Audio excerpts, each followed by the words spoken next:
Good morning class 8। ना बेटा आपको साइंस कंटिन्यू करना है। लेसन 9 हम लोगों ने स्टडी स्टार्ट की थी लेसन 9 की, तो चलिए उसको अब आगे देखते हैं। फोर्स के बारे में आप लोग सुन रहे थे, सीख रहे थे। इफेक्ट्स ऑफ फोर्स तक आपने पढ़ा था कल। आप आज उसके आगे बेटा पेज नंबर 89 पर है हम लोग। Classification of forces. देखिए, यदि इसको ब्रॉडली क्लासिफाई किया जाए तो दो तरह का है ये, contact forces and non contact forces. तो चलिए पहले कांटेक्ट फोर्सेस के बारे में देखते हैं। कांटेक्ट मीन्स आप जानते हैं संपर्क। जब कोई दो चीज आपस में एक दूसरे को टच कर रही हो, ठीक है, उस समय जो फोर्स लग रहा है वो कांटेक्ट फोर्सेस है। और यदि बिना फिजिकल कांटेक्ट के कोई फोर्स काम कर रहा है तो that is non contact force. तो कांटेक्ट फोर्स पहले देखते हैं क्या है। फर्स्ट वन है मस्कुलर फोर्स कांटेक्ट फोर्स में। अब ये पिक्चर आप देख रहे हैं, इसमें ये व्यक्ति जो है वो देखिए, कोई ये बड़ा सा टायर दिखाई दे रहा है, उसको ये उठा रहा है। किसी भी ऑब्जेक्ट को उठाए, हम किसी भी भारी ऑब्जेक्ट को उठाते हैं तो हमारी बॉडी उससे टच करेगी, फिजिकल कांटेक्ट होगा, बॉडी टच करेगी और हमारी मसल्स वर्क करेंगी, ठीक है ना। तो ये मस्कुलर फोर्स अपने अप्लाई किया, अपने मसल्स से हमने फोर्स लगाया, मस्कुलर फोर्स अप्लाई किया तो फिर हम चीज को उठा पाएंगे। तो इस तरह से बॉडी हमारी जब कांटेक्ट में आ रही है ऑब्जेक्ट के, तो ये जो फोर्स है जिसमें मसल्स काम कर रहे हैं, ये है मस्कुलर फोर्स, ठीक है। नेक्स्ट है फ्रिक्शनल फोर्स। ये भी तभी काम करता है जब कोई ऑब्जेक्ट किसी सरफेस पर मूव करे, तो ऑब्जेक्ट और सरफेस के बीच लगने वाला ये फोर्स है फ्रिक्शनल फोर्स। तो इसको थोड़ा सा और आप समझेंगे। देखिए, यहाँ एक सरफेस है, सरफेस पर ये ऑब्जेक्ट रखा हुआ है और इधर से हम इसको पुश कर रहे हैं, पुशिंग फोर्स लगा रहे हैं।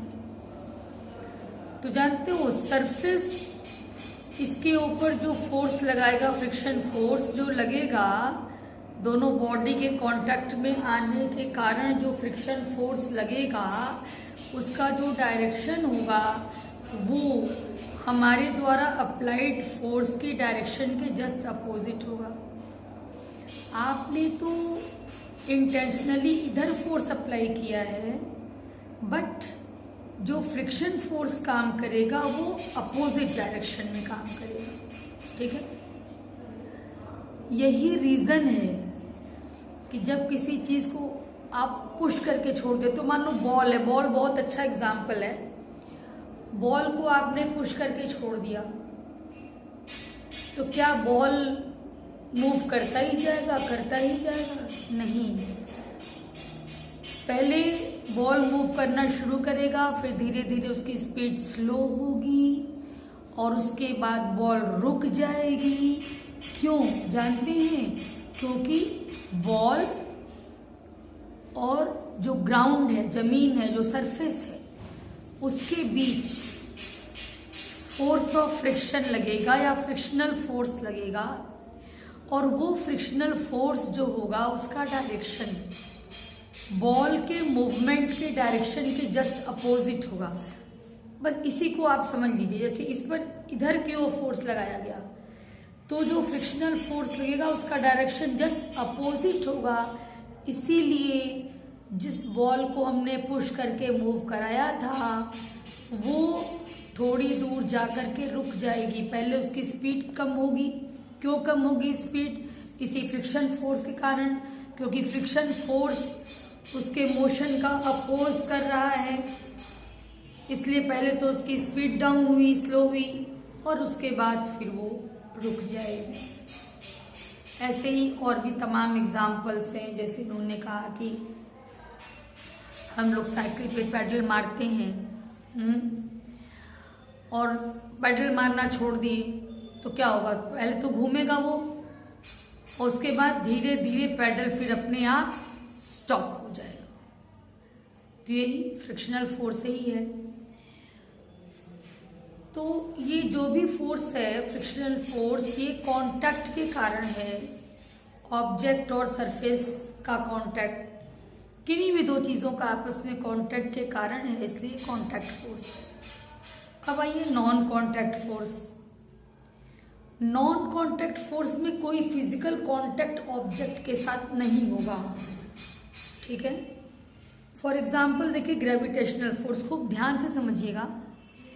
ग्रेविटेशनल फोर्स जो है वो क्या है कि दुनिया की हर चीजें, ठीक है, आपस में एक दूसरे को अट्रैक्ट करती हैं, और उसी अट्रैक्शन फोर्स को ग्रेविटेशनल फोर्स कहा जाता है। और अर्थ के केस में इस ग्रेविटेशनल फोर्स को ग्रेविटी कहते हैं। अर्थ भी तो लगाएगी ना ग्रेविटेशनल फोर्स, तो अर्थ के ग्रेविटेशनल फोर्स को ग्रेविटी कहते हैं।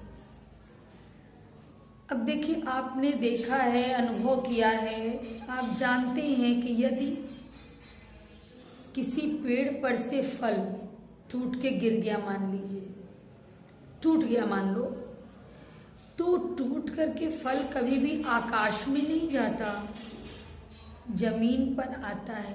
रीजन है कि जमीन जो है, अर्थ जो है, वो हर चीज को अपनी तरफ अट्रैक्ट करती है, ठीक है।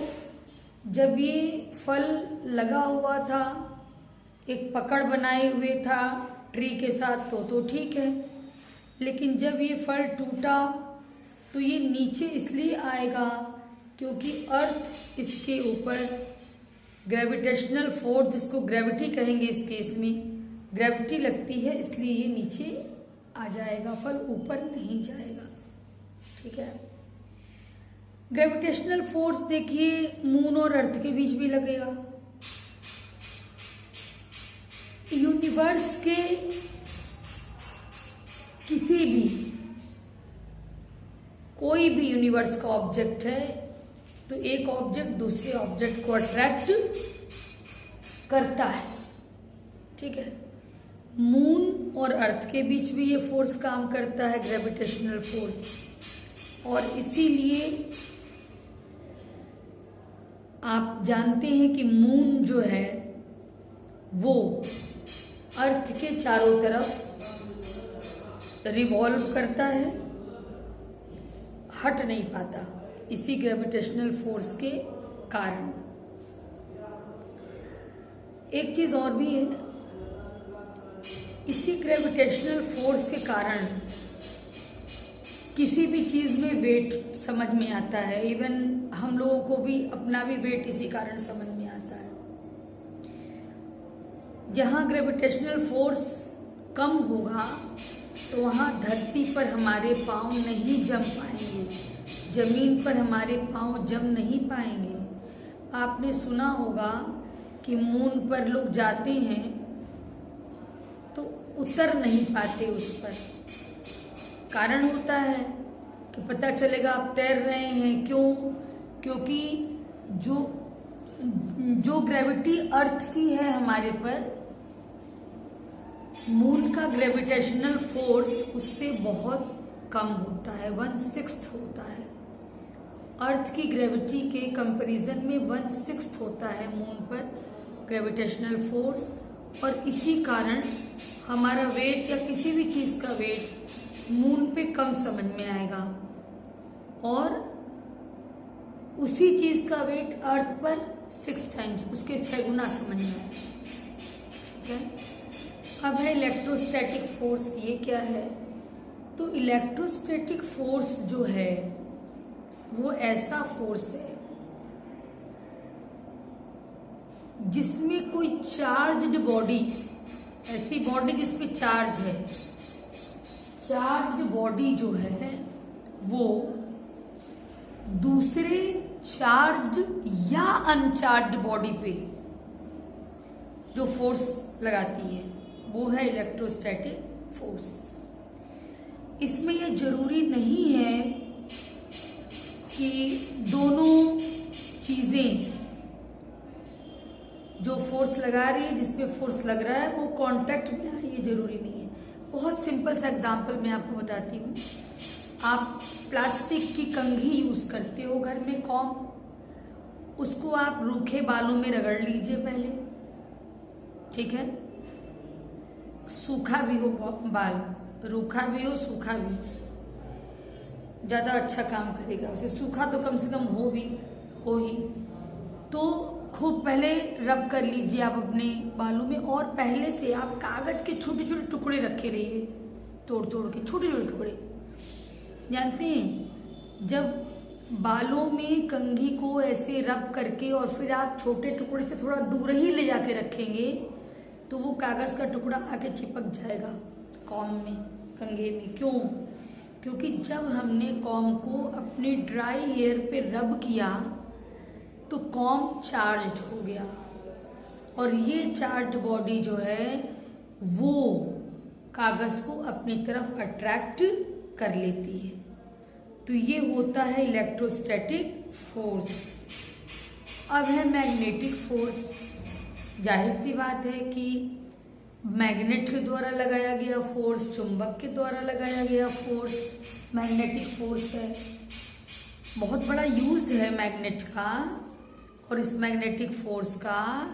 जैसे मान लीजिए गार्बेज है, कूड़ा है, उसमें से आपको लोहे की छीलन अलग करनी है, स्क्रैप्स ऑफ आयरन, तो इस बड़े मैग्नेट से आप ये काम कर सकते हैं। बड़े मैग्नेट को जब आप गार्बेज के पास ले जाएंगे तो उसमें का जितना भी गार्बेज में आयरन के पार्ट्स होंगे, स्क्रैप्स ऑफ आयरन होगा, वो सब आकर के इस मैग्नेट में चिपक जाएगा, ठीक है। और इस तरह से गार्बेज से जो आयरन होगा, छोटा बड़ा या आयरन स्क्रैप होगा, वो अलग हो जाएगा। तो यूज भी है तमाम फोर्सेस का, आप देख ही रहे, हर फोर्स का यूज है कुछ ना कुछ। तो ये मैग्नेटिक फोर्स है जो मैग्नेट अप्लाई करता है, लेकिन मैग्नेट हर चीज पे नहीं अप्लाई कर पाएगा ना। मैग्नेट भी मैग्नेटिक चीजों पर ही काम करेगा। फॉर एग्जाम्पल आयरन है, स्टील है, निकल है, कोबाल्ट है, ठीक है, सब मैग्नेटिक चीजें हैं, इन पर काम करेगा ये, और मैग्नेट इन्हीं को अट्रैक्ट कर पाएगा, अपनी तरफ खींच पाएगा। अब ये फोर्स है, इसको मेजर करने की जो यूनिट है वो न्यूटन है, सर आइजक न्यूटन के नाम पर, और किलोग्राम वेट में भी इसको रिप्रेजेंट करते हैं। बट ये भी जाने कि 1 kilogram weight equal to 9.8 newton, ठीक है बेटा। तो ये फोर्स से रिलेटेड जो टॉपिक था वो हम लोगों ने पढ़ा है। अब आगे नेक्स्ट वीडियो में। Thank you.